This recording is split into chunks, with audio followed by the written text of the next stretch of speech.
Pemirsa, setiap tahun ribuan buruh bahkan jutaan buruh menjelma menjadi gemuruh. Mereka suarakan sejumlah tuntutan mulai dari keadilan, perlindungan hingga kesejahteraan.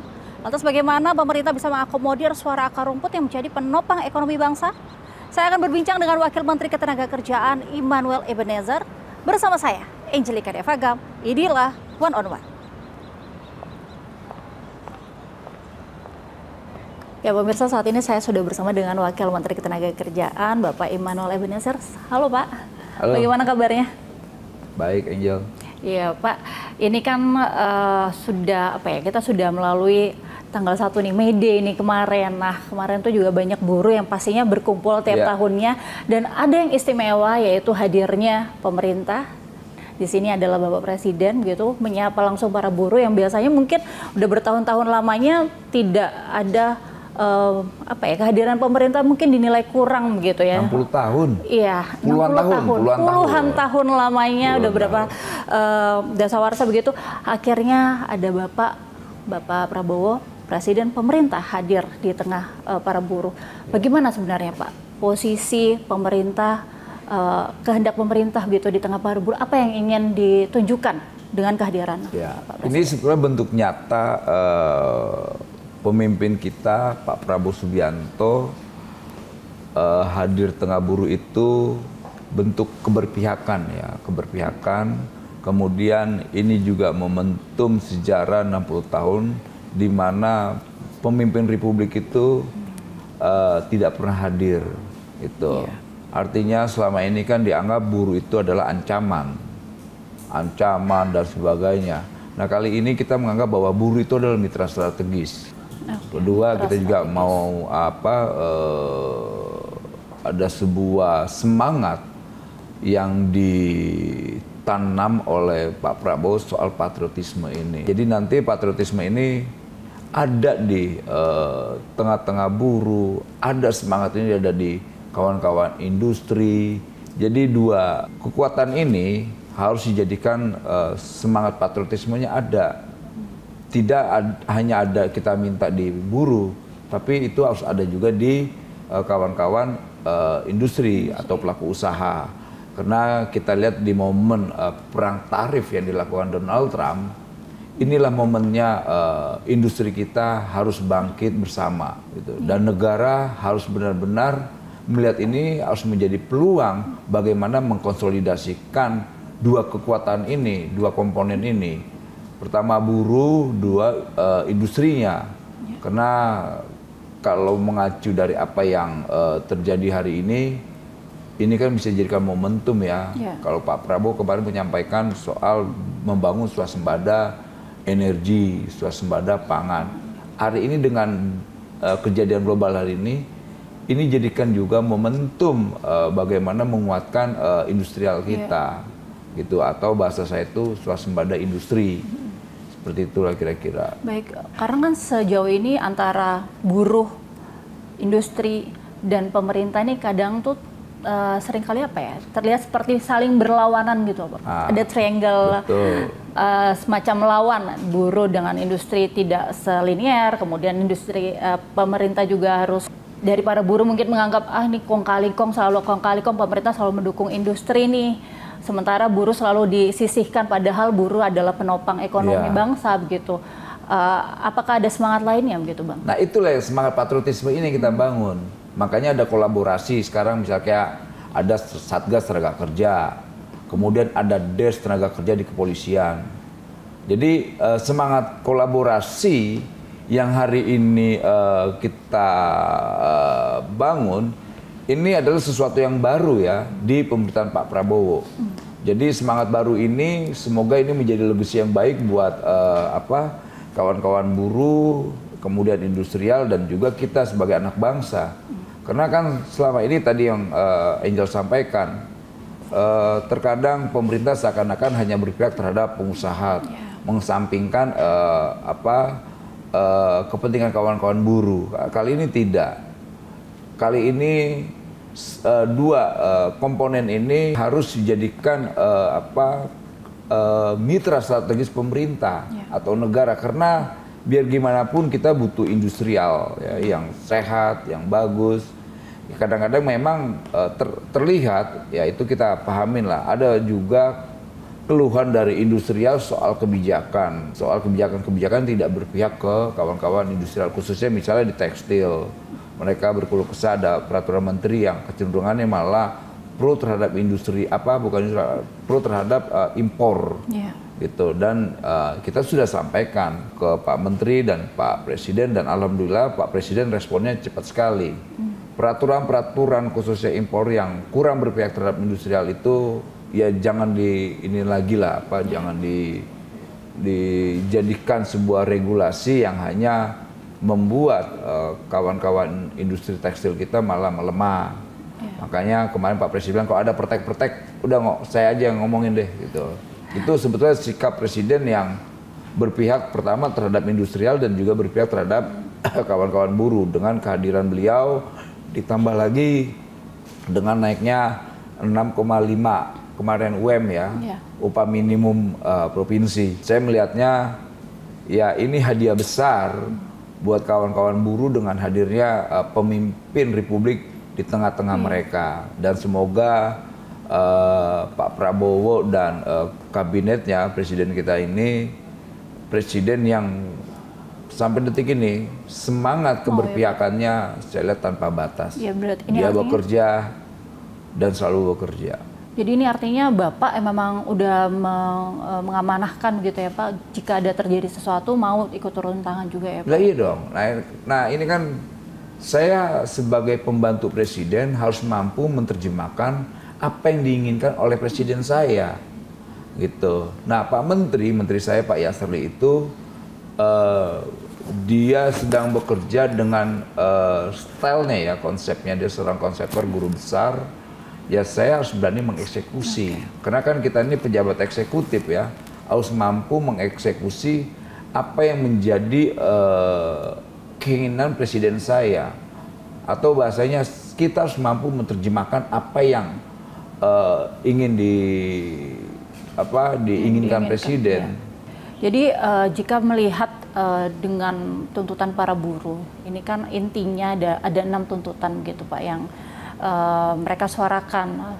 Biasanya mungkin di setiap tahunnya begitu, dan khususnya di tahun ini ada beberapa yang disampaikan, mungkin salah satunya dengan upah layak begitu Pak. Dan 6 tuntutan lain. Bagaimana Bapak melihat tuntutan yang disampaikan para buruh ini Pak? Gini, soal upah layak, lantas apa semua, prinsip kita adalah negara harus mampu mensejahterakan warga negaranya. Itu.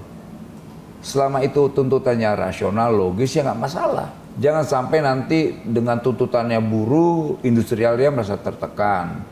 Dengan industrialnya acuh tak acuh, seakan-akan negara berpihak terhadap industrial. Dan kita tidak mau. Kita makanya tugas kita, kita ini negara atau pemerintah harus mampu menjadi jembatan kepentingan dua-dua kekuatan ini. Dia punya kepentingan agar industrial ini, usahanya ini berjalan. Nah, tuntutan kawan-kawan buruh ini soal kesejahteraan. Nah, pemerintah negara punya satu kepentingan. Kepentingan apa? Ya udah kalian bayar pajak, kompensasinya sejahterain dong pekerja ini. Makanya kemarin kita coba fokus soal penanganan para penghambat investasi, khususnya ormas-ormas ini ya. Ormas-ormas yang kecenderungannya memeras. Tapi jangan juga digeneralisir seakan-akan NU itu ormas loh. Gitu, dia stabil atas Muhammadiyah itu ormas. Tapi kan bukan itu. Karena kan undang-undang keormasan, undang-undang kan diperbolehkan 10 orang untuk membuat organisasi ya. Nah aktor-aktor ini memanfaatkan peluang itu untuk meres, minta jatah, minta ini, minta itu, bikin proposal. Justru itu yang menghambatkan. Sangat menghambat, kasihan dong, bikin nyaman dong para pebisnis investasi ini, investor ini. Mereka sudah bayar pajak ke negara. Ya kewajiban negara membina para ormas ini. Jangan suruh lagi pelaku usaha atau industri ini atau pengusaha ini dibebanin soal kayak begini-ginian. Oh, dengan adanya itu pun juga akan mempengaruhi bagaimana mereka memberikan kepada para pekerjanya ya, Pak? Iya dong, bayangkan ada berapa ratus ormas. Dalam setahun itu ada 4 hari besar. Natal, Lebaran, 17-an, Tahun Baru. Tambah lagi plus ulang tahun ormasnya. Tambah lagi plus ulang tahun ketua ormasnya. Plus tambah lagi ulang tahun istri ormasnya. Gitu-gitu ya terus. Nah, kalau banyak itu akhirnya kan kasihan dong kawan-kawan pekerja di industri itu yang akhirnya terkena dampaknya. Dan nanti kita mau pemerintah fokus untuk tetap menjamin agar investasi kemudian industri ini tidak lagi terganggu oleh ormas-ormas ini. Ini sudah mulai digerakkan, Pak? Oh, gerak lah. Yang jelas TNI kita, kepolisian kita sudah gercep. Jadi tidak ada lagi nanti minta-minta jatah preman-preman itu tuh. Bisa dipastikan ya Pak, karena ini harus dong. jadi persoalan nah, inilah tugasnya negara dalam menertibkan yang namanya aturan. Nah, kalau negaranya berwataknya seperti ormas, ya akhirnya begitu tuh. Gitu. Dan kita harus berani mengkritik diri kita juga ya sebagai negara. Karena itu kan warisan, legacy yang diberikan para pejabat-pejabat yang lalu dengan tidak sadar bahwa dirinya itu mewakili negara. Yang akhirnya ya wajar ada ormas-ormas itu yang berperilaku yang sama. Lu dilihat contohnya pemerintahnya begitu. Jadi kita harus mampu mengevaluasi diri kita lah. Oke, berarti masalah ormas ini yang mempengaruhi juga bagaimana upah yang diberikan dari pihak industri kepada sangat para pegawainya. Lantas ada satu hal juga yang menjadi tuntutan, yaitu penghapusan outsourcing. Bisa nggak Pak? Penghapusan outsourcing, ini juga menjadi tuntutan yang ya sesuatu semua bisa terjadi aja ya, nggak mungkin tidak. Negara kok, ini negara. Kan tugas kita adalah melayani warga negaranya. Kemudian itu menjadi tuntutan yang harus kita lakukan, ya kita lakukan, jangan tidak. Tapi kan kita harus ada kajian-kajian ya, kajian-kajian kiranya seperti apa kalau seandainya para OS ini atau outsourcing ini kita hapus gitu. Kan juga kita harus lihat minus plusnya. Tapi yang jelas selama itu tuntutannya logis dan rasional, kami tidak resisten terhadap tuntutan kawan-kawan buruh. Tapi berarti selalu dipertimbangkan ya Pak tuntutan itu? Karena setiap tahun kan Pak, apalagi sejak Omnibus Law. Makanya OS ini kalau menjadi ancaman untuk tenaga kerja atau para pencari kerja atau buruh, ya kita harus berani melakukan sesuatu yang terbaik buat buruh. Yaitu kalau mau dihapus, hapus saja. Tapi apakah jika dengan dihapus tidak merugikan perusahaan? Bagaimana menjaga agar masing-masing pihak ini? Kan ini ada negara gitu loh. Negara itu tugasnya kan apa? Mengamankan semua, membina semua, menjaga semua. Nah makanya negara ini tugasnya harus menjadi jembatan, komunikasi yang baik, menjadi pelayanan yang baik. Makanya jangan wajahnya wajah preman. Kalau wajahnya preman ya akhirnya kita kerjanya malak aja, ada investasi malak, minta sekian persen. Store dong ke kita dong. Jangan dong. Kan mereka udah bayar pajak. Jangan digituin lagi industri-industri atau investor-investor itu. Iya, soalnya menakuti para investor ya Pak. Nah kali ini saya jujur aja saya galak soal itu. Karena saya harus mampu menerjemahkan narasi presiden saya. Saya nggak ada urusan. Makanya saya nggak mau begini. Saya nggak mau malak, saya nggak mau minta jatah buat Kementerian Tenaga Kerja. Mana? Nggak ada. Yang saya minta jatah buat rakyat mana? Gitu. Lantas jatah buat rakyat itu kan sederhana. Bagaimana rekrutmen tenaga kerjanya, lantas gajinya berapa, nah kewajiban perusahaan soal mereka gimana, itu yang tuntutan kita sebagai negara ya. Lalu Pak, ini kan ekonomi kita lagi nggak bagus, banyak sekali yang PHK atau mungkin efisiensi lah di perusahaan, banyak tenaga kerja yang harus diputus begitu ya hubungan kerjanya. Bagaimana perlindungannya Pak? Ya layoff ini memang menjadi tantangan buat kita ya, karena kita juga lagi mencari formulasi yang tepat, tapi itu menjadi solusi ya, solusi.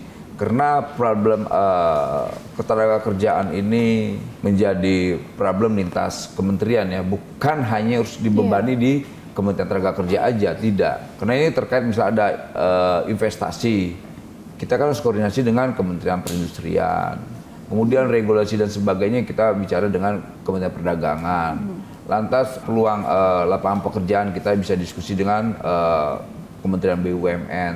Jadi soal ketenagakerjaan ini bukan persoalan ANSI Kementerian Tenaga Kerja, dan ini semua lintas kementerian. Bagaimana komunikasi sejauh ini Pak dengan sampai detik ini sangat bagus dan positif. Positifnya tuh bagaimana Pak yang bisa pertama, dirasakan kita membuat betul yang namanya kerjasama, peluang lapangan pekerjaan atas apa-apa aja yang bisa dibantu dengan fenomena banyaknya pengangguran di depan, gitu, di depan mata kita. Ya kita melakukan kolaborasi. Tapi gitu. sejauh ini perlindungan yang konkret kepada para pekerja ini bagaimana? Karena setelah mungkin juga banyak rekan-rekan yang di PHK tuh bingung kan Pak harus kemana. Sementara ekonomi lagi anjlok, barang mahal dan lain-lain gitu. Emang kondisi global ini memang lagi tidak baik-baik aja, khususnya ke Indonesia, dampak perang tarif yang dilakukan Donald Trump. Gitu. Tapi kan kita tidak boleh pesimis. Kita harus punya optimisme ke depan, dan saya yakin sekali Pak Prabowo sebagai presiden kita, dia akan melakukan langkah-langkah yang terbaik buat rakyatnya. Dengan misalnya dia mengkonsolidasikan duit Republik ini di Danantara. Ada berapa proyek investasi, pasti di sana ada resapan tenaga kerja yang akan dibuka. Jadi memang ya butuh kesabaran dikit lah ya. Gitu, butuh kesabaran dikit agar para pencari kerja rakyat ini bisa mendapatkan harapannya lagi. Karena memang harus berjuang. Makanya tadi saya katakan tadi, patriotisme itu yang kita butuhkan. Gitu, jangan kita berkeluh kesah aja tanpa memahami situasi yang hari ini lagi tidak baik-baik. Baik, jadi semuanya butuh waktu dulu ya Pak. Mungkin emang harus banyak bersabar dulu bagi para pekerja, apalagi tapi yang jelas gini, ya sabar itu penting. Tapi yang paling penting, pemerintah bekerja nggak? Kita bekerja. Kita bekerja. Baik, gitu. Mungkin saat lagi kita akan tanya-tanya mengenai ini Pak, yang kemarin viral. Apa tuh? Aksi Bapak di Riau dan Surabaya. Yang nyidak langsung ya Pak ya ke sebuah usaha. Mungkin saat lagi ya Pak ya, tetaplah bersama kami di One on One.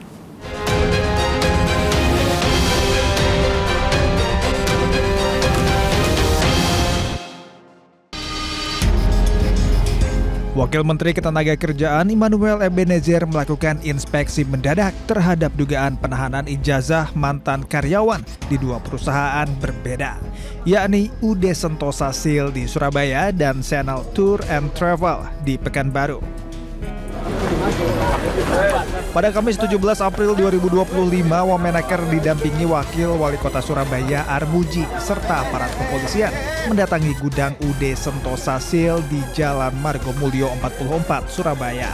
Namun, setibanya di lokasi, pintu utama gudang terkunci, sehingga rombongan terpaksa masuk melalui pintu samping. Di dalam lokasi, Wamenaker mengungkapkan keprihatinan atas laporan 30 mantan pekerja yang mengalami penahanan ijazah dan diduga mendapat perlakuan tidak layak. Wamenaker menyebut praktik tersebut sebagai pelanggaran serius hak asasi pekerja. Artinya kita negara tidak dihargai, itu yang udah pasti itu. Negara tidak dihargai, kemudian ya banyak hal-hal yang janggal lah ya. Ada hal yang ditutup-tutupi, entah apa maksudnya, padahal ini hal yang sepele, karena kewajiban negara menjaga industrial ini tetap harmonis, tapi kemudian ya saya nggak tahu, kita harus sebagai negara ini dihargai. Saya pikir Pak Wali aja yang tidak dihargai, ternyata saya juga tidak dihargai. Nah ini pelajaran untuk industrial yang lain juga, jangan pernah menahan namanya ijazah pekerja, itu pelanggaran hukum, itu pelanggaran hukum yang nggak boleh ditoleransi. Tak hanya Surabaya, pada Rabu 23 April 2025, Wamenaker melakukan inspeksi ke Channel Tour and Travel di Pekanbaru setelah menerima aduan bahwa ijazah 12 orang mantan karyawan ditahan oleh perusahaan. Namun ironi, Wamenaker hanya ditemui oleh 2 orang staf, sementara pimpinan perusahaan menolak untuk hadir. Hal ini mengundang kemarahan dan kecaman dari sejumlah pihak.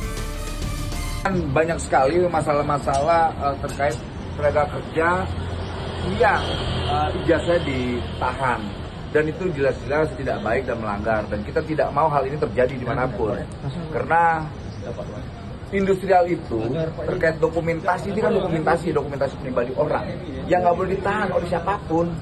Kayak tadi mereka mau nyari kerja akhirnya nggak bisa, karena ijazah ditahan. Ini kan keterlaluan menurut saya. Dan di Surabaya terjadi juga di Riau, dan saya yakin terjadi di mana-mana. Dan kita akan melakukan sidak itu. Nah, semua tempat kita nggak peduli.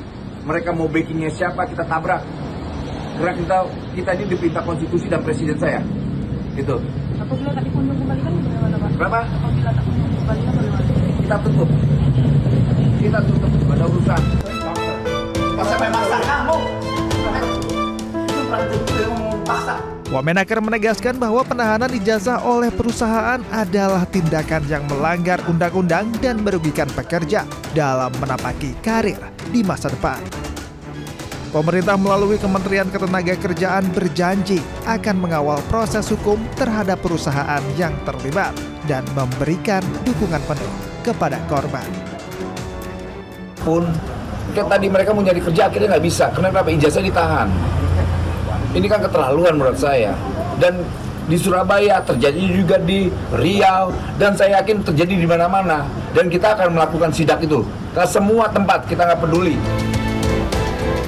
Demi menjaga keadilan bagi para pekerja, pemerintah mengimbau seluruh perusahaan untuk segera mengembalikan dokumen pribadi pada karyawan dan mematuhi seluruh ketentuan perundang-undangan yang berlaku.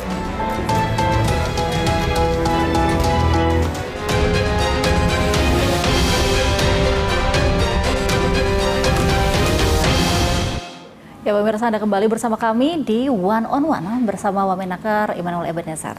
Bapak, mengenai video viral nih, Bapak kemarin juga viral nih di sosmed gitu ya, mengenai Bapak marah-marah terhadap seseorang gitu. Tapi ini pastinya berkaitan dengan ketenagakerjaan. Mungkin bisa dijelaskan kenapa Bapak pada waktu itu terlihat emosional, Pak? Ya marah lah. Pertama, gimana nggak kesel?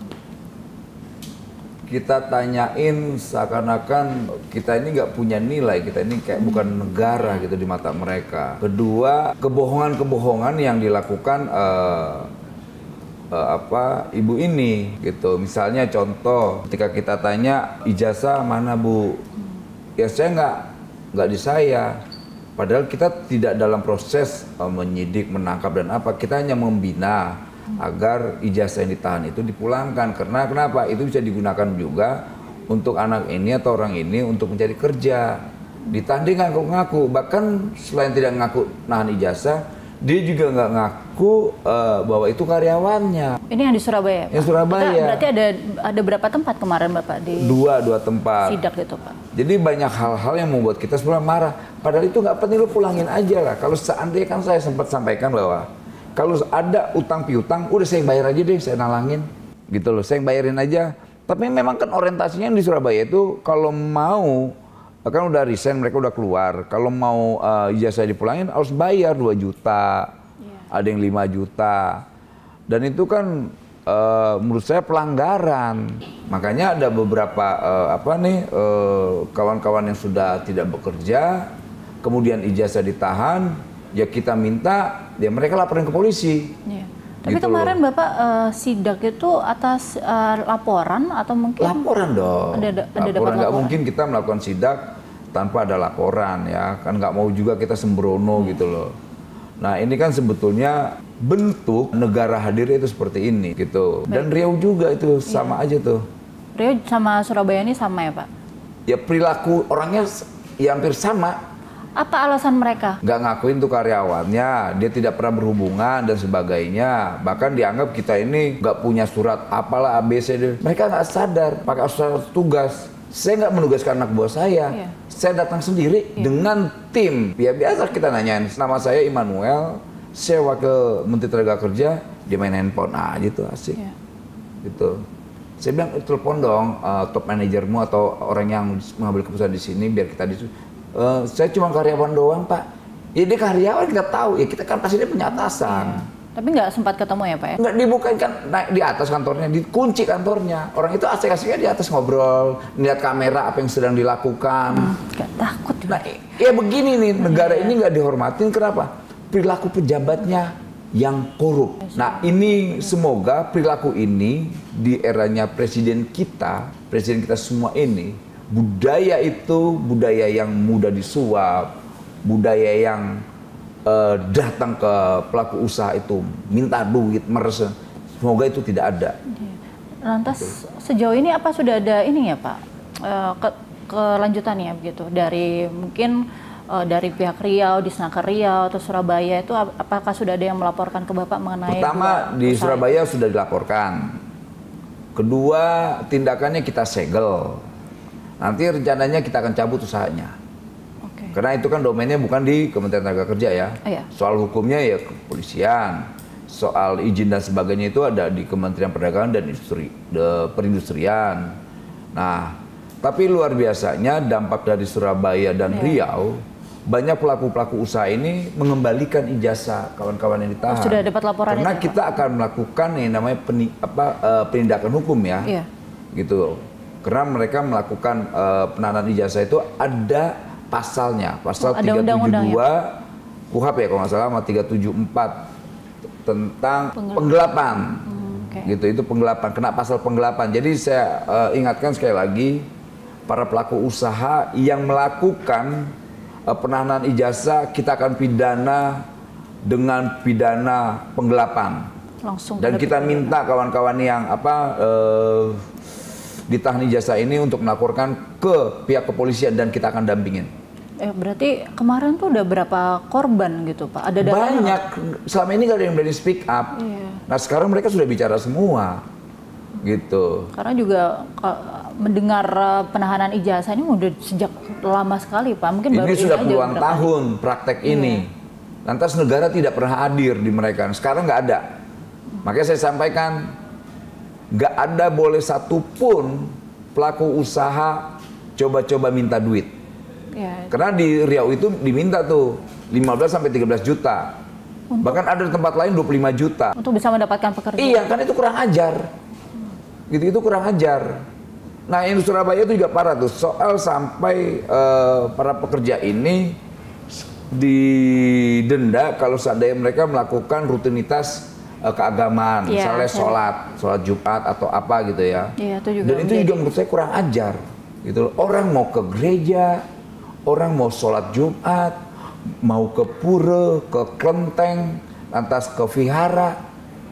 Kalau itu didenda, wah ini orang udah kurang ajar gitu loh.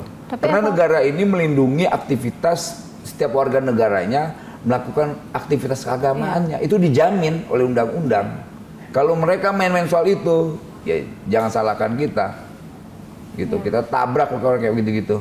Tapi hal ini sudah terdata atau mungkin dari pihak provinsi, daerah ini sudah mulai bertindak Pak setelah Bapak mungkin kemarin datang? Hari ini alhamdulillahnya kawan-kawan dari misalnya di Kementerian Tenaga Kerja itu ada pengawas.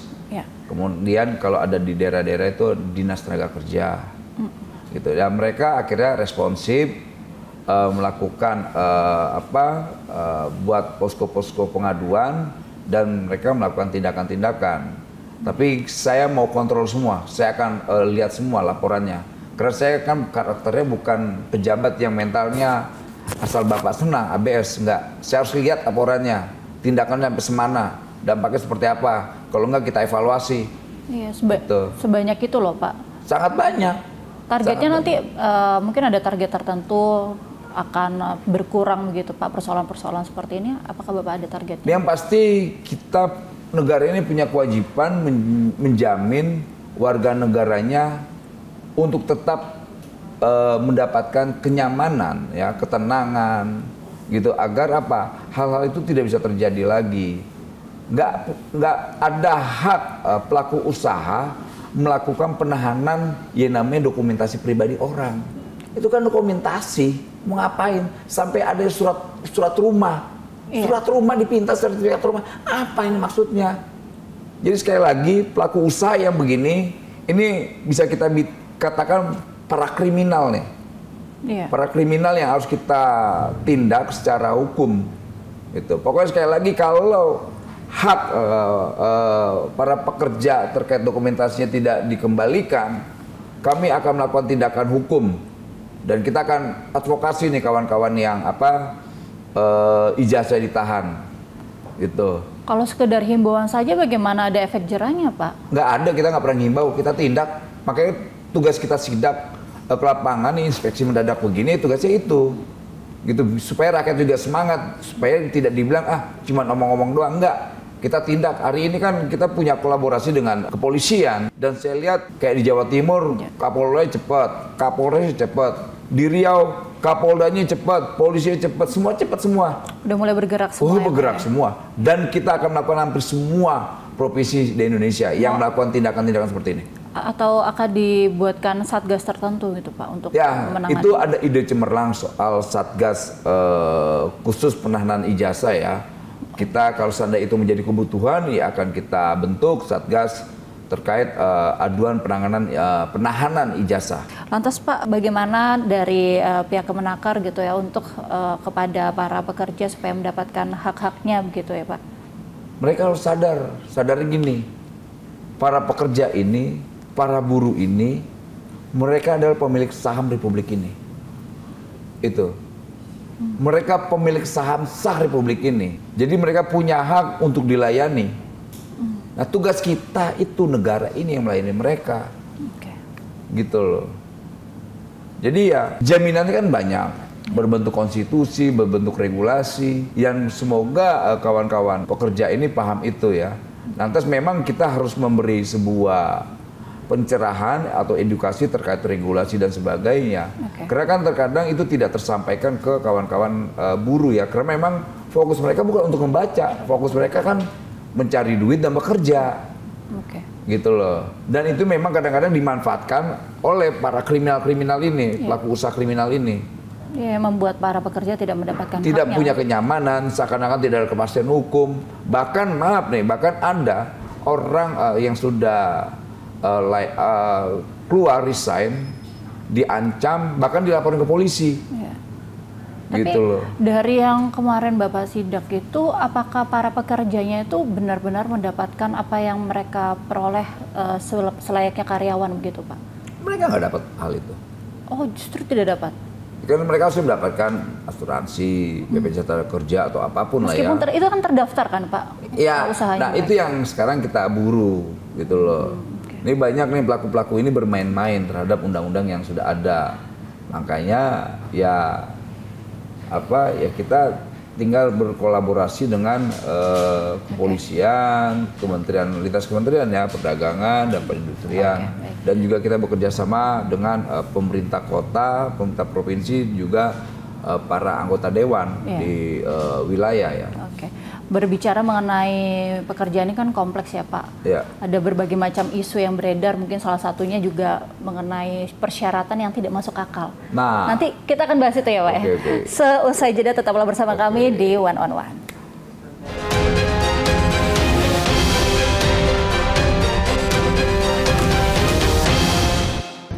Hati-hati guys, penipuan.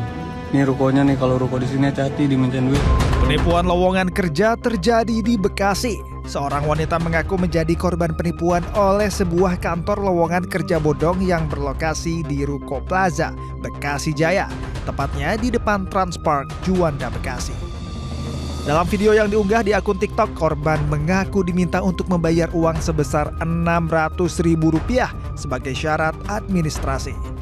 Namun, setelah dibayar, tak ada proses seleksi kerja yang jelas dan kantor tersebut diduga palsu.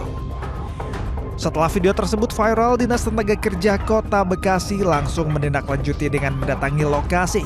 Hasilnya, tidak ditemukan aktivitas apapun di ruko tersebut. Pihak yang mengaku sebagai penyalur tenaga kerja juga tidak berada di tempat. Dinas Tenaga Kerja menyimpulkan praktik ini adalah penipuan, sebab tak ada izin resmi yang dimiliki dan pelaku menghilang setelah kasus ini mencuat. Lu mau nyapa? Lu nggak ada urusan apa? Lu juga ada urusan sama lu ya? Cuma lu wartawan yang saya jidat tuh ya. Saat wartawan mencoba meliput di lokasi, mereka dihadang oleh seorang pria yang diduga preman. Pria tersebut berusaha mengintimidasi agar peliputan tidak dilanjutkan. Insiden ini makin memperkuat dugaan adanya upaya sistematis untuk menutupi penipuan. Maju. Udah bang.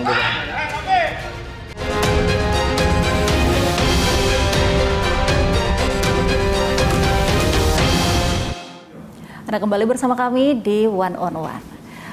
Pak Immanuel, nah kita ini akan membahas mengenai suatu hal yang ini nih, yang cukup menarik juga nih, karena agak sensitif begitu ya Pak. Tadi kan Bapak bilang bahwa ada pekerjaan-pekerjaan yang mungkin para pemangku usahanya itu memintakan uang kepada para pekerja supaya bisa bekerja gitu. Justru para pelamar ini yang harus mengeluarkan uang terlebih dahulu untuk bisa bekerja. Apakah ada keanehan-keanehan lain Pak yang Bapak temukan di lapangan mengenai syarat kerja? Itu fakta yang terjadi. Kita berhadapan dengan para calo-calo tenaga kerja yang menurut saya itu menjadi sebuah ancaman ya untuk para pencari kerja. Kadang-kadang mereka melamar ditarifkan sekian juta baru bisa masuk di perusahaan. Dan modus ini kerjasama antara para calo dan juga HRD di perusahaan, gitu. Dan ini kan menurut pandangan kami ini justru membahayakan tindakan-tindakan. Kalau dalam konvensi ILO itu tidak boleh, nggak boleh. Dan kita juga, nah para pelaku usaha ini harus paham soal itulah. Jangan sampai malah menjadi bagian yang menyusahkan lah, gitu loh. Itu Bapak temukan mengenai persyaratan mungkin memberikan uang begitu ya kepada HRD atau yang lain itu hanya untuk perusahaan yang maaf mungkin kecil atau yang udah besar begitu? Ada yang besar, ada yang kecil, dari yang kecil skalanya dan paling besar ada. Udah kita temuin semua. Kita temuin semua. Apakah dari pemimpinnya juga tahu Pak? Nah, soal itu saya tidak tahu pemimpinnya, tapi itu levelnya baru sampai tingkat HRD. Yang kita ketahui ya, gitu. Dari levelnya HRD dulu, HRD dan para calo. Dan itu akan kita tindak juga calo-calo ini sama HRD-nya. Kita mau pidanain mereka. Oh ya, langsung dapat ini ya Pak, ancaman pidana ya Pak. Selain itu juga ada persyaratan-persyaratan pencari kerja yang menurut saya juga janggal ya. Misalnya soal pencari kerja dikasih dengan ketentuan syarat harus good looking, ganteng atau cantik. Itu kan aneh. Kalau Angel yang cantik, kalau kerjanya memang khusus buat make up dan sebagainya, butuh wajah cantik atau ganteng lah. Lalu bagaimana industrial misalnya pabrikan dan sebagainya yang butuh cuman tenaga. Ngapain lu bicara tentang wajah, good looking, gak menarik. Kedua soal umur. Kadang-kadang kasihan kan, orang dibatasi dengan umur. Akhirnya misalnya dibatasin 20 sampai 35, lalu 36, 37, 38 sampai 60 sekian itu yang bisa kerja. Akhirnya kan putus harapan untuk cari kerja. Timbul lagi kemiskinan, naik lagi angka pengangguran. Dua. Ketiga soal udah nikah atau belum. Kerja nanya nikah, apa relevansinya, gitu loh. Nah, keempat juga soal tinggi badan, kacau kan? Tinggi badan berat badan ya Pak ya? Tinggi badan berat badan, kecuali TNI atau polisi karena ada ketentuan, atau kalau tidak di pramugari pesawat, iya butuh standar ketinggian. Lalu industrial yang lain yang tidak butuh itu kok dia cantumkan. Belum lagi syaratnya siap dalam tekanan kerjaan. Gila, masa bekerja dalam tekanan? Ini namanya bekerja harus tingkatnya kenyamanan. Kalau tingkatnya tekanan kacau. Siap harus dalam kondisi dalam tertekan. Gila, itu syarat gila tuh menurut saya tuh. Belum lagi, maaf nih untuk kawan-kawan perempuan, sampai ukuran berapa? Itu apa itu? Itu kan pelecehan menurut saya. Dan itu terjadi. Ada laporan-laporannya Pak? Ya bukan, itu realita di lapangan seperti itu. Nah makanya kita ingatkan, HRD ini kita akan melakukan tindakan hukum. Kita pidanain orang-orang ini. Gitu. Hanya HRD saja, apa mungkin itu sudah menjadi kebijakan? Baru yang kita lihat HRD ya. Belum naik pada top up lagi, yang level topnya. Baru kita lihat level ARD. Tapi memang kan mengenai persyaratan yang mungkin fakta persyaratan yang aneh itulah Pak ya, kita sebut itu kan udah terjadi sejak udah bertahun-tahun lamanya ini kan. Puluhan tahun. Itu kenapa ya Pak? Apakah ada alasan yang dibalik itu semua yang Bapak temukan di lapangan? Alasan pertamanya pasti negara tidak hadir, negara itu malas pejabatnya. Kedua, pejabatnya koruptif. Gitu. Ketiga, pejabatnya bagian dari pemain itu. Hari ini di pemerintahan Pak Prabowo dan ada Pak Menterinya Pak Yasterli dan juga saya yang di lapangan ditugaskan ya menemukan hal-hal itu. Gitu. Berarti sudah satu suara ya Pak untuk mengatakan tidak kepada persyaratan-persyaratan yang memang tidak relevan begitu ya? Ya harus kita hapus dong, nggak boleh. Makanya nanti kita lihat PP-nya ya, peraturan perusahaan. Ketika peraturan perusahaannya gimana ya akan kita bina, ini nggak bisa nih gitu loh.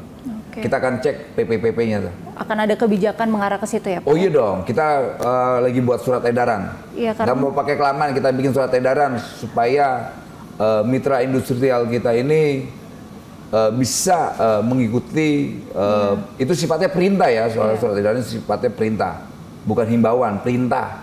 Oke, soalnya jika kita melihat begitu ya suara-suara masyarakat yang sekarang mungkin beropininya di media sosial begitu kan Pak, banyak sekali yang juga menemukan persyaratan-persyaratan yang aneh seperti yang tadi Bapak bilang, dan mungkin mereka akan bandingkannya dengan kok di luar negeri nggak kayak gini nih, meskipun kerjaannya kerjaan kasar juga di luar negeri, tapi tidak ada kayak persyaratan usia, tinggi badan dan segala macamnya. Itu tuh kalau mereka lebih berpihak kepada selalu membandingkan kepada yang di luar, justru nanti kita akan apakah bisa terkalahkan gitu Pak dari segi tenaga kerja. Nah iya, makanya gimana mau kita menyelesaikan angka pengangguran atas angka miskin ekstrim kalau negara membiarkan bahkan melegitimasi syarat-syarat yang aneh itu. Gitu loh. Di luar negeri itu orang tua itu masih nyapu, masih bekerja. Jadi ada paradigma yang salah. Seakan-akan kalau orang tua yang bekerja kasihan, nggak bisa. Kasihan kalau orang tua itu tidak punya aktivitas, kasihan kalau orang tua itu tidak punya duit, itu. Kalau kayak gitu arahnya berarti harus mindset dong Pak yang berubah ya Pak? Ini bukan soal mindset, tapi soal regulasi. Kita tidak boleh melegitimasi aturan-aturan yang dibuat perusahaan yang hanya merugikan warga negaranya, gitu loh. Tapi untuk yang tadi Bapak bilang persyaratan yang aneh-aneh dari suatu perusahaan itu sudah ditinjau nggak Pak dari dinas disnaker setempat? Ya dinaskernya ini makanya dengan adanya presiden kita, adanya Pak Menteri saya dan adanya saya, ya tugas kita yaitu gitu mencari problem-problemnya apa sih, kok ada begini nih, kok ada yang namanya investasi akhirnya kabur. Oh ternyata dihambat oleh ormas-ormas ini nih. Iya. Kok susah sekali sih kawan-kawan pencari kerja ini, kok tambah susah ya. Oh ternyata dicalo-caloin. Udah dicaloin syaratnya aneh-aneh lagi. Kenapa lagi kok begini ya? Oh ternyata ada syarat-syarat yang malah membuat angka pengangguran di mana-mana. Kayak begitu loh. Jadi ke depan ini semoga HRD apalah pelaku usaha ini kita coba membangun iklim industrial yang sehat lah. Basisnya itu ya patriotisme tadi.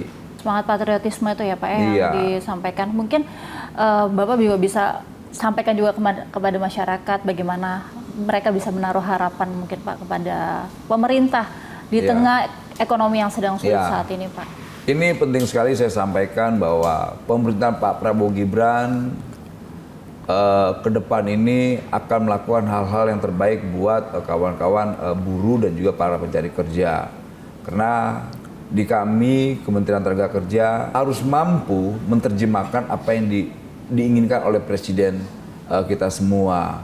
Soal apalagi kita lihat Pak Presiden punya narasi besar. Saya sebelum dipanggil oleh Tuhan Yang Maha Esa, saya mau melihat rakyat saya itu tidur nyenyak. Artinya apa?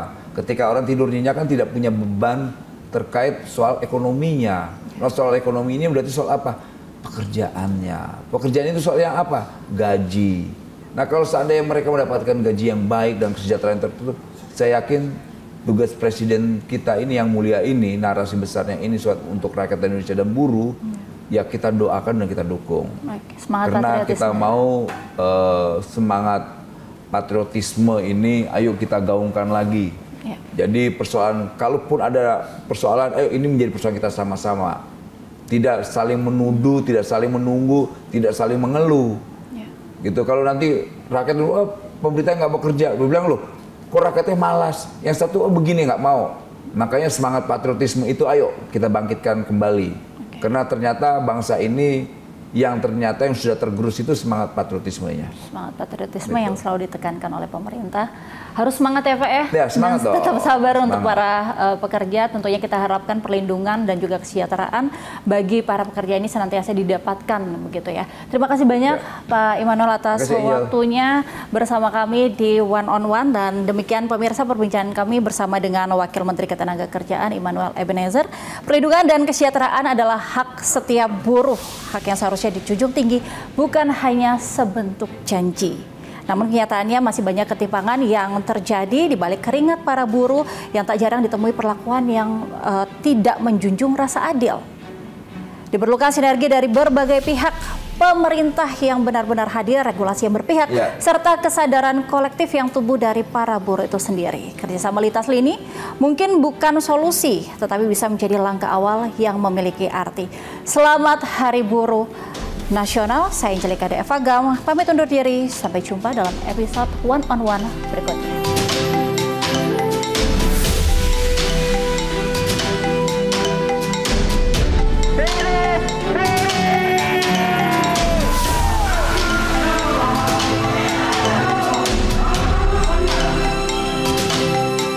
Pemerintah yang saya pimpin akan bekerja sekeras-kerasnya untuk menghilangkan kemiskinan dari bumi Indonesia.